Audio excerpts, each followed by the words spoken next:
Hola, welcome to the last Unstoppable Latina Showcase of 2022. I'm so excited to have you here. Today we're talking about one of my favorite topics, not just attracting but understanding your ideal client. And I'm going to bring very soon our speaker for this month's showcase. So if you have this, we're going live. So if you have questions for us, don't worry, ask your questions here. Jafet will be answering and I'll be answering them live. So before I talk to you a little bit more about our guest, who, just secret, is also my esposito, let me talk to you about what we do at Unstoppable Latina. And at Unstoppable Latina, we guide Latina service based entrepreneurs to harness their strengths, amplify their voice, and live their purpose so they become the unstoppable CEOs of their small business. We do this by bringing together a comunidad of powerhouse jefas, coaching, and ongoing learning, like the one that you're seeing today. So you have the confidence and clarity to be an unstoppable Latina all the time. If you are looking for coaching and comunidad and ongoing learning to become an unstoppable CEO, go and apply to join the Unstoppable Latina Society at www.unstoppablelatina.com. We're actually accepting applications. We just wrapped up our 2023 strategic planning process. So if you join now, you'll also get access to our plan, your 2023 like a CEO mastermind. So let me talk to you a little bit about our guest for today. Today I'll be joined by social impact marketing consultant Jafet Martinez. He is the founder and CEO of Red Beer Media and Marketing. And for the past 14 years, Jafet's been helping trailblazing service entrepreneurs strengthen their presence and amplify their impact in their communities. And he has a very unique blend that it's not very common in the marketing space. He brings his blend of marketing, graphic design, and data driven experience, setting the framework for his design meets data. So I always tell folks when they're creating their strategy, remember your numbers tell a story, but just through numbers. So that's what he brings together, the story written and the data together so you can make better business decisions. And he's been with us before to talk about how to levantar tu voz and share your historia. He was with us a couple of months ago and he taught us how to create our brand voice and content that speaks directly to our ideal clients. Y no te preocupes, I'll make sure to also add the link to that chat with Jafet.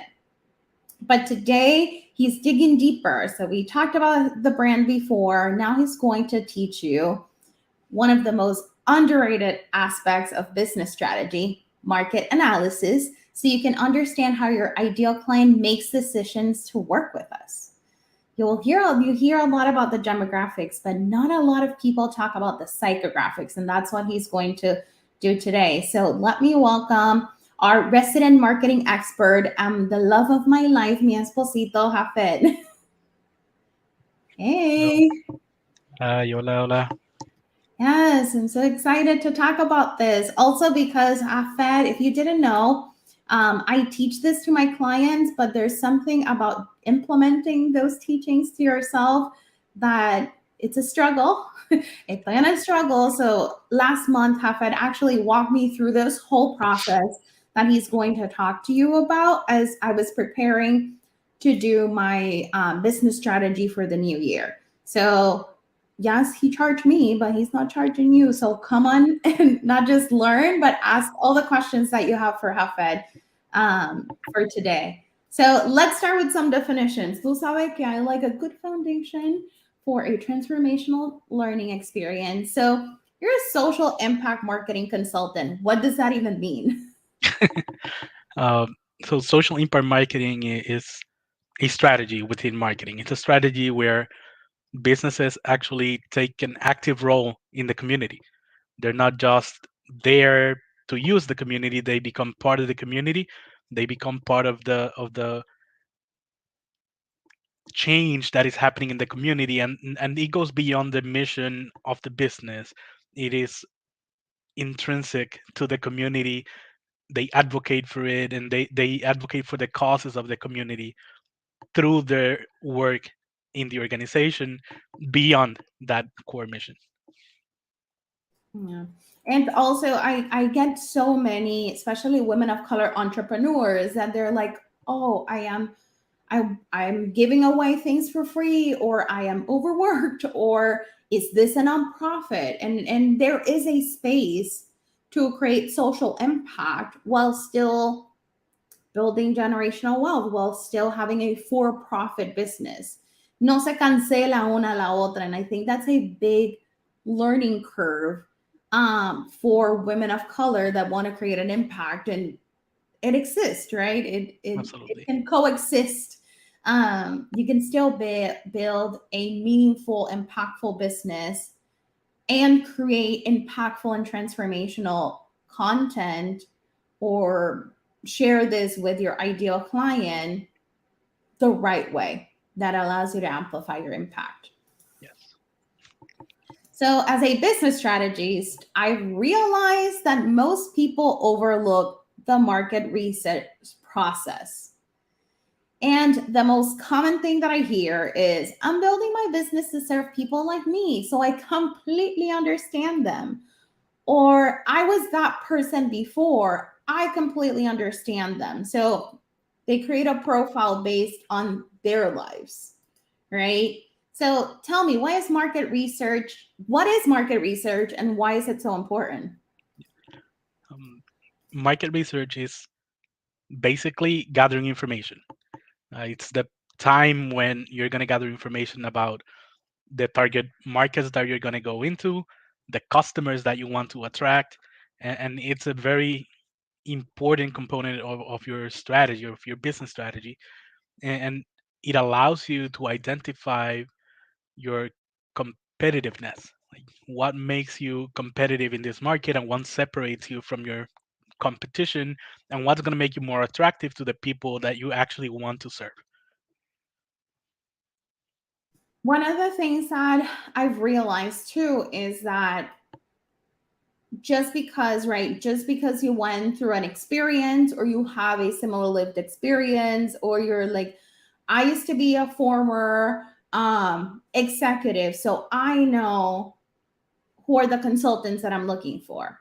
Or I was burned out in a career, so I know what my coaching clients need. Or I was hiring speakers, or I was an event planner, so I know who are the speakers that people want to hear about. And that's why it's such a missed opportunity. And as a but I think I have to say, as a business realignment coach, right? Being able to realign your business to work for you, things changed since the last time you were in that process. And that research is so important because your client experience is constantly changing. Absolutely. And when you're doing this market research, if you are doing it as you express from the point of view of your experience, yes, you may bring some of it that is real, that is what happens, but the market changes constantly. The people that you're going to talk to are all different. The people that are in the different sectors, in the different age groups, in the different demographics are different.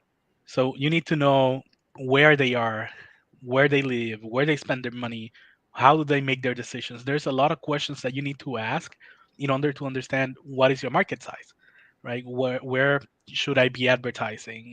How am I gonna price my services or my products? There's a lot of things that come into play that your market research is actually gonna respond to those questions once you start uncovering the data coming in from your market research. Yeah. So our gente, our jefas, our comunidad here at Unstoppable Latina is experienced consultants, coaches, and speakers. So they've been doing this for at least 2 years.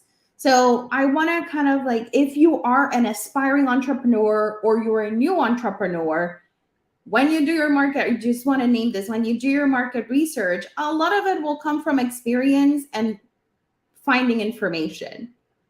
But if you have been if you've been in business for a couple of years, your market research will look a little bit different. Like, where you gather that information will come from data, but also your experience.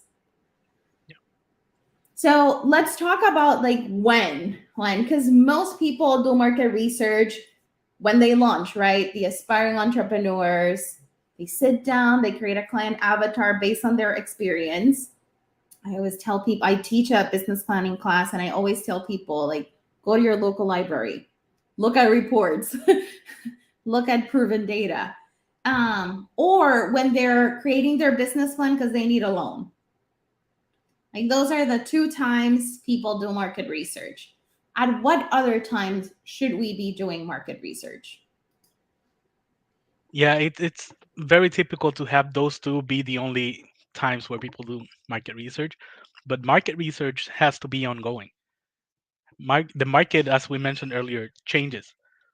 People change. The way people perceive things change. People change their opinions. People stop liking certain things. People start changing their points of views based on information that comes up. There's a lot of different factors that affect the people that are coming to you and the people that you want to attract, and even in you, in the services that you offer, in the way that you offer your services, there are changes as you start working, and this happens a lot within the first 2 years of a business.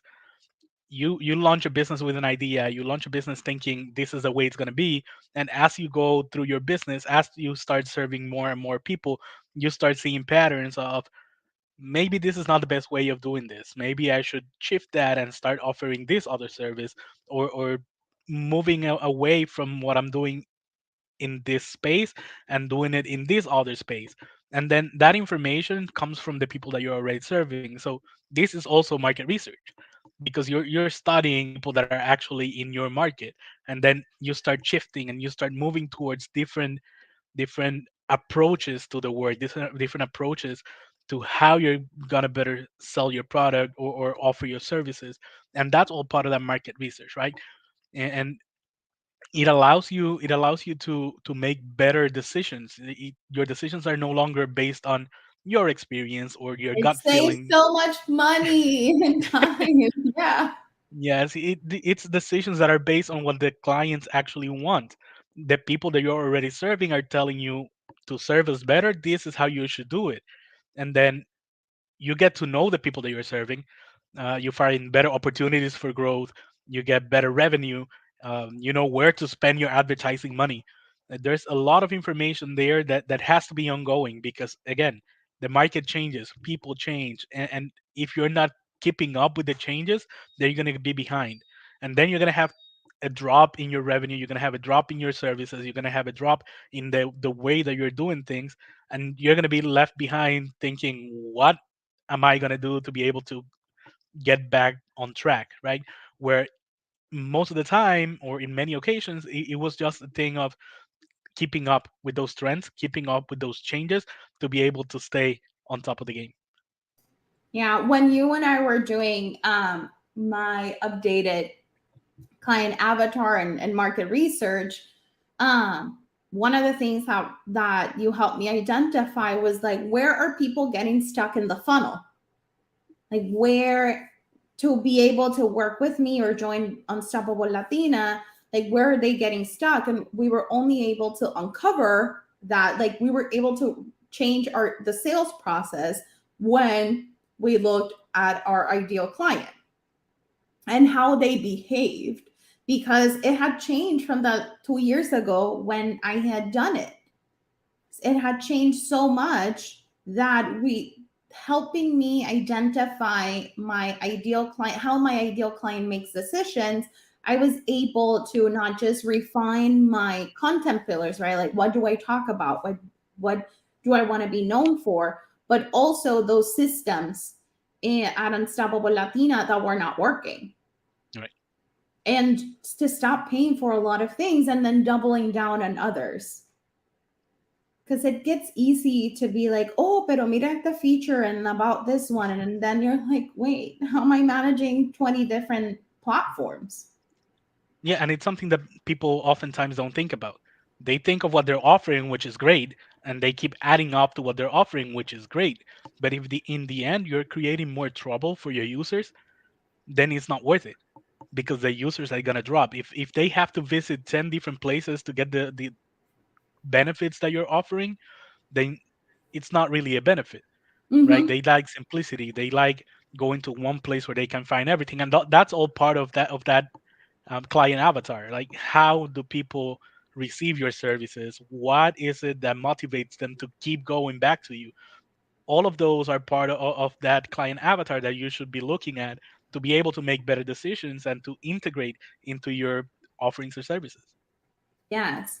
So if you don't know what a client avatar is, or it's also sometimes it's called your customer persona or your buyer persona, this is kind of like a description of your ideal customer, not the ideal company. Because even if you are a consultant and you do business to business, you're purchasing from a company. So when we talk about um, market research, part of what we do in market research is once we understand the landscape, once we understand the trends, once we understand, right, then we can create a avatar of our ideal client. And my you should name it. I name mine. My ideal client's name is Diana, and I have a photo of Diana, and I know everything that there is to know about Diana. So that when we talk about now about customer avatar, that's what we're talking about. That like that profile of your ideal customer that you uncover through that market research that Hafed's been talking about.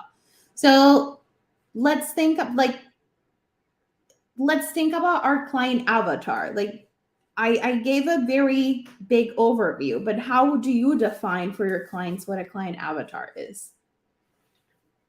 I define the client avatar as the image of who you want to buy your services or your product, right? It's basically exactly what you said, but that's how I describe it. It's what in your mind, based on the information that you have gathered from your market research, is what this person ideally is, and what they look like and where they live and where they spend their time and where they spend their money. It includes all of those things because you need to form a clear idea of who they are beyond the physical, right? That's where these different aspects come in. There's demographics and there's psychographics, and a lot of times, and traditionally, people focus a lot on the demographics, like what is the age, the gender, the ethnicity, the place where they live, how much money do they make, what do they do for work. Those are the typical things that people look for, but that doesn't tell you the whole picture, Mm-hmm. because just because someone has the same age doesn't mean they behave the same way. Just because they have the same job or the same occupation doesn't mean that they have the same purchasing power. It doesn't mean that they Mm-hmm. have the same purchasing behaviors. It doesn't mean that they see the process in the same way. Even their religious beliefs, for example, is going to impact how they approach the process of Ooh. buying. Even the process of selecting who they're going to buy from. Like, there's a lot of factors at play that are going to affect the decision process on each one of these. And if you approach it at just a demographic level, you're going to be lacking a lot of information that is going to actually detract you from accessing the person that you want to access. Like, if you need to add more layers onto that to be able to uncover like who that person actually is that you want attract to your business. I love that you talked about like it's a visual, also like a visual representation because a lot, ADHD hefa here, I need a visual. And that was important to me, like that I could see. I talk to Diana sometimes. I'm like, Dianita, like, what do you need today? Like, how can I serve you today? How, like, what are you stuck with today? I actually had planned to do in December, I had planned to do a virtual summit, and I was talking to Dianita one day. I looked at the image and I was like, "Oh, Dianita." It was in October. It's like, Dianita, what do you actually need? Like, what are you struggling with? And I went back and looked at conversations and coaching notes y todo eso. And what I realized is that Dianita was already worried about 2023. So I was like, espérate, like, what, from my frame, like, no me lo voy a inventar, from my superpoder, right? How can I help Diana feel confident that 2023 is going to be a great year for her and her business? And when I looked, part of what my clients love discussing is, we're building the mindset, we're like building the not just the leader mindset, but also the abundance mindset. They were like, for me to be a CEO, I need strategy. It's like, I can teach that with my eyes closed. Like, I love it. I can write strategy as much as possible, right? Doing the research, creating an action plan. So I brought it to the comunidad. I brought it to the coaching clients in the Unstoppable Latina Society. It was like, we can do a summit and we can amplify what you're doing, but will a strategic planning day provide you the most impact? And they were like, oh my God, yes. I was like, well, I shared my 2022 strategic plan, my one pager, and they were like, that's exactly what we need. So we practiced doing quarterly goals in October to prepare them to be able to do this. And then I built the plan year 2023 like a CEO. But it came from doing the market research with you to really understand not just who my client is, but where they're at, right? In their journey, donde están. And then having that visual, like you said, and be able to like ask that ideal, like that client avatar of mine is Diana, like, Diana, like, what is it that you need? I didn't have to create something new. I was really not launching something new. It was taking something that I already teach my clients and digging deeper. And now we have 12 Latina service-based entrepreneurs with your action plan for 2023. And for all of them, this was the first time doing strategic planning. Like, I don't know what research por ahí dice que no hay Latina CEOs. I don't know, because I know a lot of them. So yeah, it really for me, understanding my ideal client and como tú dices, like, visualize it, help me. I talk to Dianita like almost every day. Where do we find information about our ideal client? Like, how? Because it's not tan fácil. How do we find information about our ideal client? Well, it depends on where you are on your process. If you're just launching, if you don't have anything out yet, then you Mm-hmm. need to look at your market. Where are you going to go into? What is it that you're going to be selling? What is it that you're going to be offering? Who else is doing that in that space? And then who are the people that are interested in this, right? When you're going to offer a service or a product, the first thing that you look at is, what pain point am I solving for a person? Once you have that identified, then you know who is going to be looking to solve that issue for themselves, right? And then you start looking at their demographics. So the people that have this issue, they are usually around these ages, like 24 to 30, for example. And then within that, are they married? Do they have kids? Where do they work? What do they do? Do they have an education? Um, uh, Salary, right? How the much do they salary, yes. make, or how much like, are they a six-figure business, or are they a large? Yeah. Yeah, and then from there you start gathering that information and then digging deeper into that, right? What are their goals? What do they value? Right? Are there any other pain points that they have related to this one that I'm going trying to solve? I want to Right? name, when you asked me that question, I was clear on the goals. I had my client avatar with the goals, but when you're like, let's sit down and write their like, what do they value? I think that was one of like the big ahas for me, to write it down, because I realized that what do they value? They value being able to pick up their kids from school. My demographic said that most of them are my client avatar is a caregiver, but what do they value? That they are able to pick up their kids from school. And that's how I decided, like, I need a virtual platform. I want them to, if they want to join, they can join. I actually have clients that join from ballet school, that picking up the kids and poning our coaching calls like a podcast, right? But if I didn't sit down and write what do they value, not just core values, but what do they value, I wouldn't have made the decision to go into having a virtual platform that they can access information, or making sure that most of my calls are during the day cuando los nenes están en la escuela, because they value being able to separate business time from family time. A lot of times it's also about what they don't value. Mm-hmm. What they don't value tells you as much information as what they do. Like, they value having this time with their family, but also they don't value that you interrupt their weekends, for Mm-hmm. example. Yes. Right? So what they Oh, don't value also gives you a lot of information that you need to process and understand in order to be able to identify this in your ideal customers, not just what they value but what they don't value.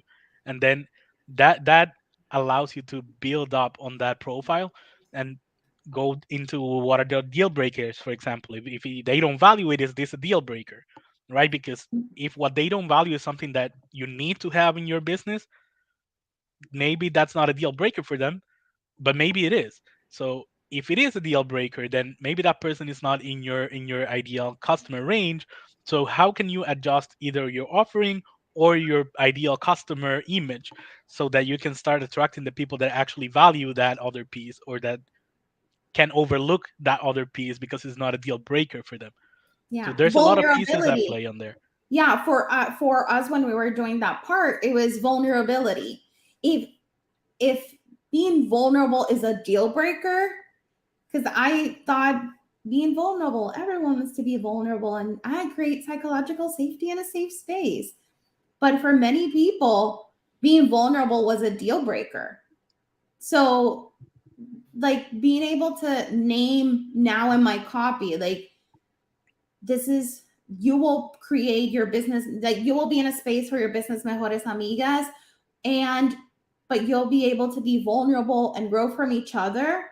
That has attracted so many people, and that was helpful for me because I wasn't even thinking about what are their deal breakers, and if I didn't do that exercise with you, it would have been so difficult, and it's helpful for me to do it with other people, but I couldn't do it with myself. I was just stuck in what I thought.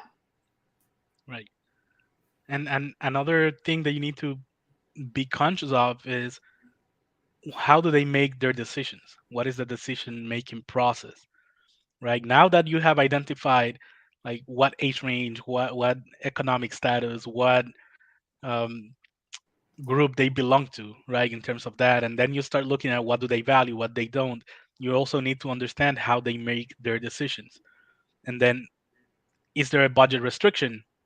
Is there a time restriction? Do they value more the cost of the project or the time it's going to take for the project to be completed? What are those aspects that they value the most, and allows them to make a decision so that you can tackle that when you have sales conversations, when you're sending them emails, when you're putting out advertisement. This is not just for what you're selling or who is going to buy it. It allows you to understand their mindset so that you can better target them when you're advertising or when you're doing your marketing process, right? And then understanding that aspect, if my client wants something to be done in a quicker time, then they understand that either the budget has to be higher or they cannot have Yes. it at that time.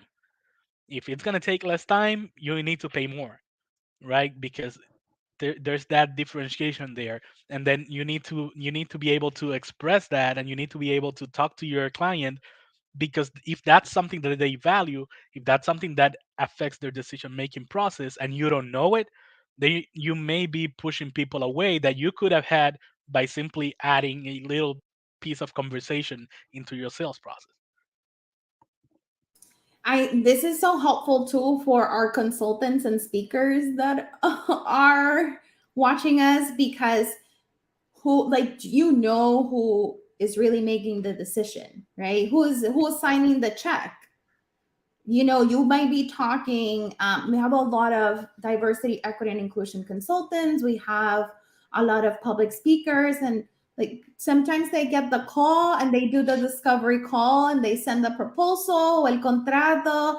Then they're like, oh, es que mi jefe lo tiene que ver, or the director of the CEO, right? Like, it's important when you're talking about the decision making process, also identifying, like, when working with you, who else is part of the decision making process.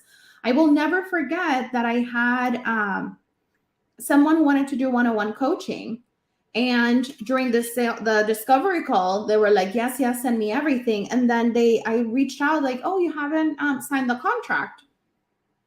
And they said, well, and this was an adult who lived outside. My mom, mi mamá vio algo en la noticia that said that coaching is a hoax and no quiere que yo gaste todo este dinero.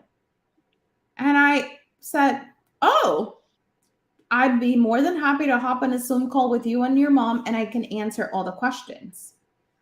Because it was the first time that they were investing outside of college in themselves. They leaned into their support system. I've had, y yo me senté a hablar con la mamá.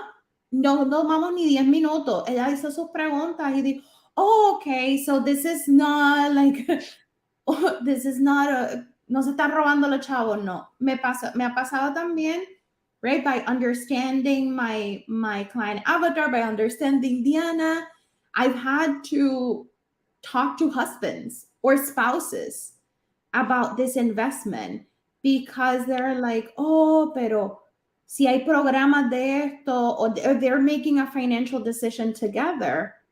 And I'm like, oh, I'm more than happy to answer questions.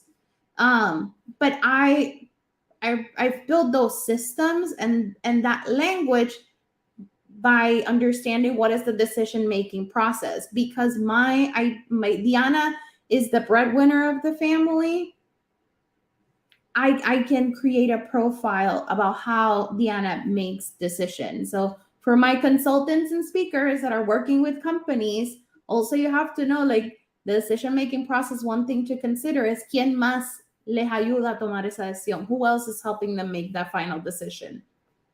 And it's also important to understand that even though you have an ideal client, that doesn't mean that's your only client, right? That's your visual of an ideal person, of an ideal client, but that doesn't mean that those are the only ones that are going to come to you and that you're going to be working with. Like, ideally, they're going to be like that. They're going to look like that. They're going to make those decisions that way, but sometimes you're going to have to switch and talk to someone else. You're going to have to bring in a little bit of extra information on one side, or maybe change a little bit of what you're offering on the other side to be able to meet something else. As long as you don't touch your values, right?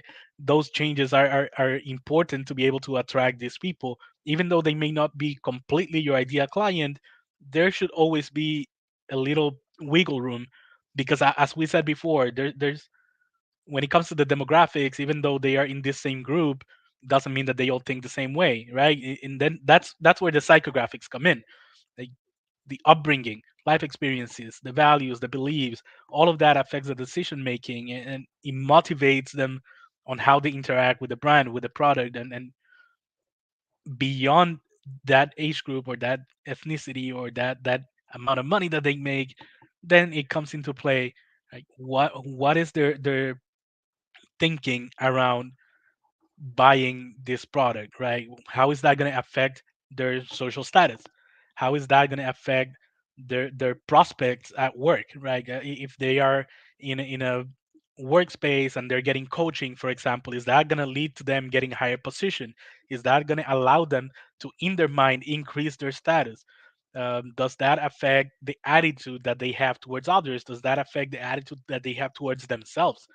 There's a lot of things into play that are beyond the external, beyond the demographics. It's the psychological factors that affect their decision making based on what they perceive your value is, based on what they perceive that the value you can add to their journey. So that's the importance of those psychographics on here. It goes beyond just creating that ideal customer.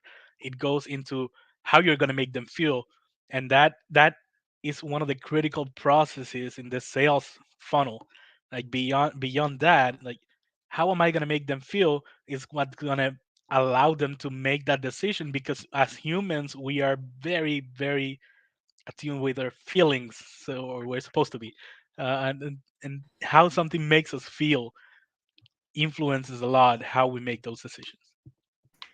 Yeah, I one of the things that I really love about using value-based messaging, right, is that you focus on the impact that you create for your client, and you clearly articulate like what is it, how are they going to feel after, how they're going to feel at the end. Because being able to verbalize it, like if you say you're a consultant, if you say I'm a business coach or career coach, like everyone's competing with you.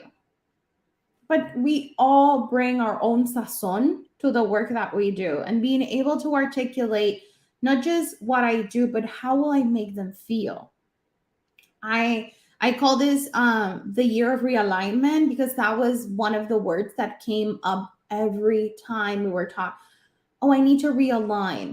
It wasn't aligning because they had tried that. It's going back to basics, going back to what they wanted to do. The three things that I now know by doing this process, the with the psychographics, like how will I make them feel? Clarity, confidence, unstuck.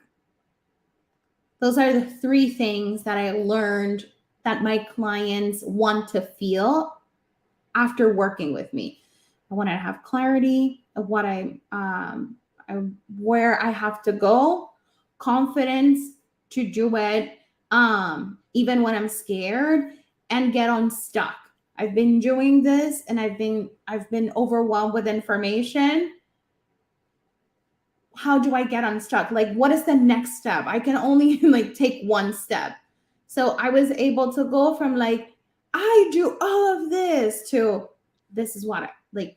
Now all my clients, like what I sell is the Unstoppable Latina Society, because they get clarity, confidence, and get unstuck with support.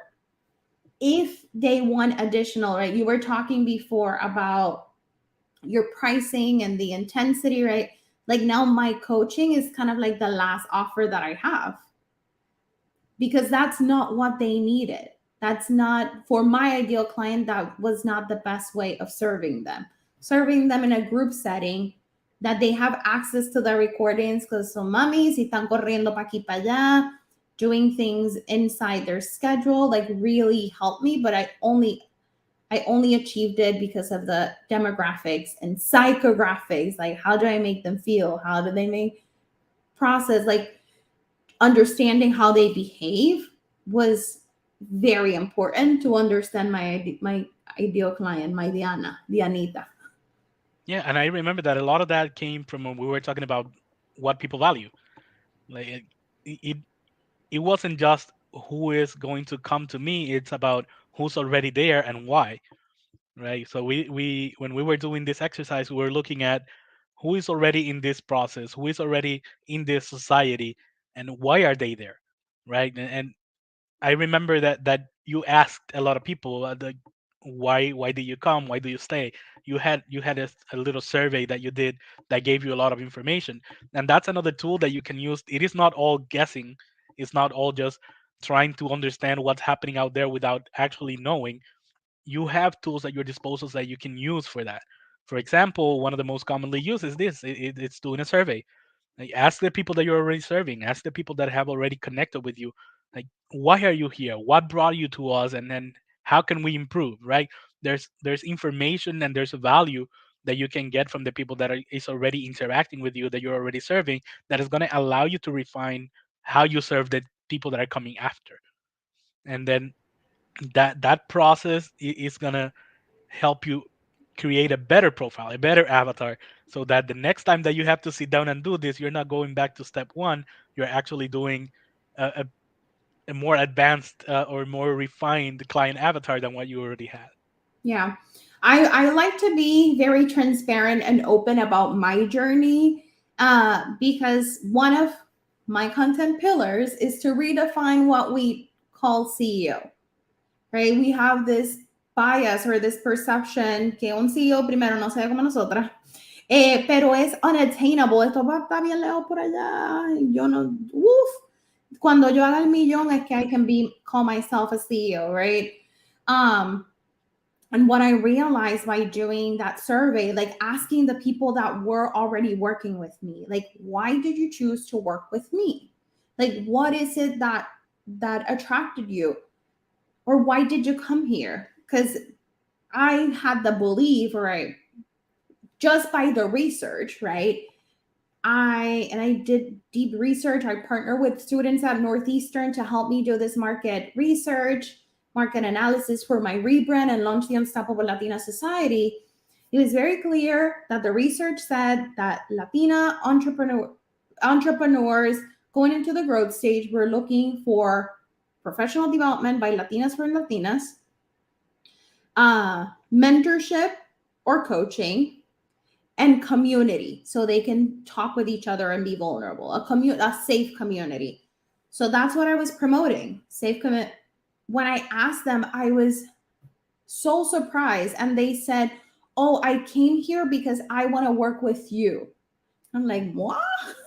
Esta que está aquí?" And I said, "Tell me more." And they said, "Because you are vulnerable, you don't hoard information, and you are relatable.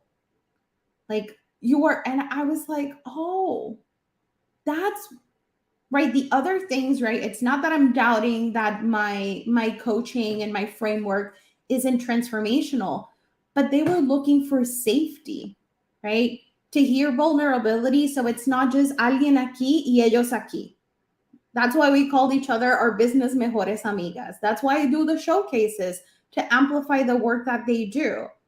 So that is weirdly enough, my personality, and how being a recovering perfectionist is part of my value proposition. And I was only able to uncover that by asking the people that work with me, like my clients, what attracted to them. So it's important to constantly, also like my clients, there's a survey coming out tomorrow, respóndanlo, or end of the year survey. But yes, it was very helpful. So cuando empezamos a trabajar en el website tú y yo, you said like, Paulette, tienes que poner tu cabeza en algún sitio. You can't hide in the About Us page because people are connecting with you, with your vulnerability that you share on social media, like with you, the person. And you know, we're still struggling with that. But but it was helpful to know, because lo último que yo hubiese pensado is that people were, right, the psychographics, like they were tired of the perfect cookie cutter coach, and they wanted to connect with someone that was real and had shit going on and is here to help. That was a big aha moment for me.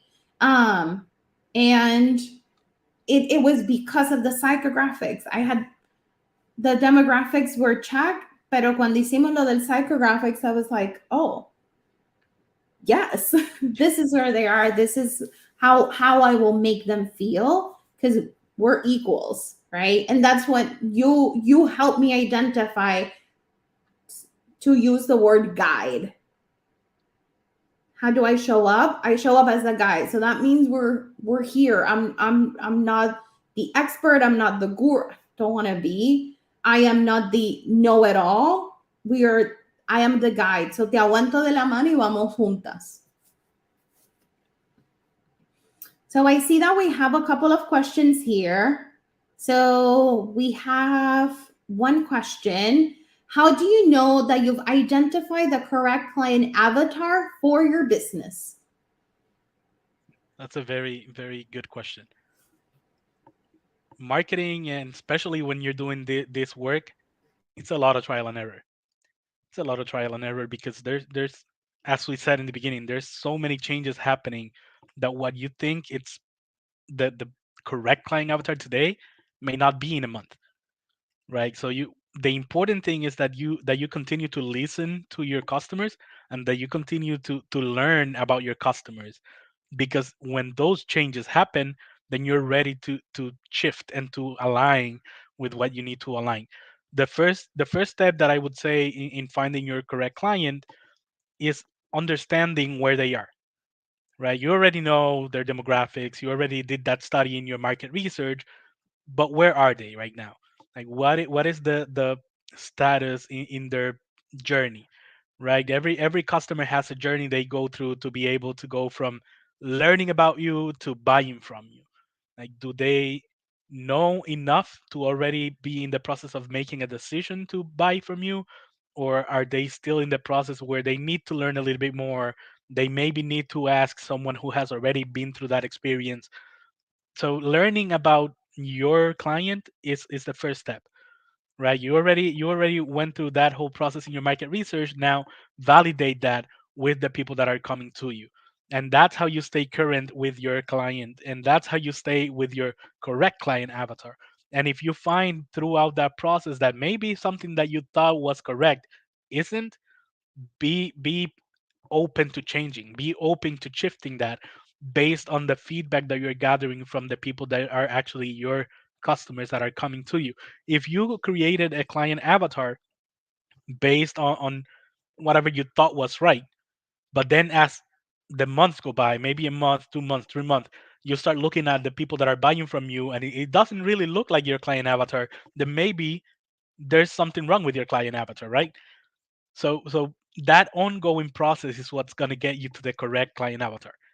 There's no one size fits all. There's no cookie cutter mold. Like, it's trial and error. You gotta continue shifting and moving towards something that more closely relates to that is actually going to be the correct client avatar. I hope that answered your question. I think it's also like knowing who your like if your marketing strategy, right? Like if the way that you attract people to go through, right, become leads is through your social media, right? Your LinkedIn, and it looks like you're attracting someone who is not in the client avatar that you created. This is a great moment to also assess, like, espérate, is my content talking to my ideal client, or is my content preparing people to work with me, right? If you are looking to be hired, if you're the consultant and you want the CEO to hire you, but you're only attracting the employees, is there anything that you need to shift in your content? Or maybe you really want to work with the employees, right? And then the difference between the customer and the end user, right? Who is paying the bill, who's paying the check and signing the contract, and who is receiving the impact. And for many especially consultants, and like we have Dulce, that therapist, right? Your end user might be the one calling you. The people that need that content might be calling you, pero ellos no son los que firman el contrato. It's the HR director or the CEO or the business owner. So you might need to shift your content to not just talk to the people that are going to benefit from your services, pero que la gente que va a pagar connects with you too. So we have another, I have a comment. Even though, espérate, Dulce, que dice aquí. Even though you get different clients' understanding, this has helped me give myself permission to choose what to say no to. Yes, let's detract those things. We're not a good match, and I think someone else can help you better. Yes, being able That's to. really important. That's Mhm. super important because having that clarity. If I understand that correctly, Dulce, you called your avatar Amy. So if Amy is not what's coming to you, then you have the permission to say we are not aligned. And that's super important when you're working with your clients. If they do not align, if they are not within that um, group of values that you have, if they do not fit that client avatar, like we said, it doesn't mean that you're not gonna be working with them, but you have the permission to say no. If you don't think it's a fit, you have the permission to say no if they don't fit that. And refer them to amazing jefas that do. That's why it's important to build that collaboration and have that comunidad. We have another question from Dulce. Yes, Hafed, as a therapist, what do you recommend for me to get information from the people I am already working with that is not too overwhelming, since many of them may be struggling already with stress and anxiety? That's a really good question. That is a really good question. Difficult for me because I also struggle with anxiety and stress. um, but I think, and I'm gonna speak from my experience on that. Like getting when someone's trying to get information from me, it is easier for me to do it in a conversation than it is to doing it any other way. Like it makes when I'm feeling comfortable, when I'm feeling um, like I am understood, I am able to give information easier. So I would say that being a therapist and already having a relationship with them, bringing it into a conversation in a way that is natural, asking them like once you're in that process, right? Like what made you stay here? What made you choose me as your therapist? What made you not go to someone else, right? Uh, that's powerful information that you can gather, and it can be done in the process of a normal conversation versus making it feel like I'm just trying to grab information from you with this survey, right? For me, that's a little bit stressful, and I like to have it in a way that is more conversation than anything else. Yeah. And I think, and right, I understand that you might feel also like, is this the, they are paying me for my time, should I be asking those questions? I think letting them know that this will allow you to give them a even better experience. This will allow you to be able to create a bigger impact to serve more people, that you're showing that vulnerability. And I think, like Hafed saying, like in a conversation that really resonates with people. Dulce commented, "Thank you, Hafed. I know that sometimes the surveys can be intimidating and overwhelming, and not what you want to receive from your therapist." Yes. My therapist actually has asked me about, in the next couple of months, what will be the most impactful, or she was going through changing the systems, and she said, well, what's a perk that you will want to have? And I said, oh, I would love to, like, I knew I was going to update my health information, my health insurance information, so that I would just like to do it myself, para salir de eso. And a couple of other people had asked her the same thing, so she changed to a platform that gave like access to the clients to change their information and update that themselves. So ha sido bien fácil cuando he cambiado de insurance to go there and change it, and then it's very seamless, and it takes away work from her. I know those types of questions have been helpful for me with my therapist. And it makes it easier for you as a business owner, as the CEO of your business, knowing when that's coming. So that's why it's important also to know your client. What is the journey that they're on? How do they access your services? Because once you understand that, then you know at this point in the journey, I need to ask them what is it that they value. I need to ask them what it is that they want to get from me so that I can start moving towards that and then aligning it with what's coming next. That journey, understanding that in that process of the marketing, in that process of the uh, client avatar building, it's important for you as a CEO or as a business owner to integrate that into your client's journey to make them feel like they are heard, like they're welcome, and like they are actually having an impact on what you're doing beyond just being a client. So I want to reiterate some of the key takeaways. I've been taking notes that you share with us today, Hafid. So you shared with us um, that you can still focus on social impact while building a for profit, right? While building a business, you can still create impact in your community through your services and your content and still be able to build generational wealth through your business. You've also talked to us about the importance of doing market research, and market research includes learning about the trends and and what happens in your industry, but then understanding your ideal client. You'll share with us what is a client avatar, which is a visual, also a visual and clear representation of our ideal client, and that it's important that we talk to people, not just take research to create that client avatar. And we've talked about the importance of naming them, understanding their interviewing people and having ongoing conversations with your current clients to understand why they're working with you.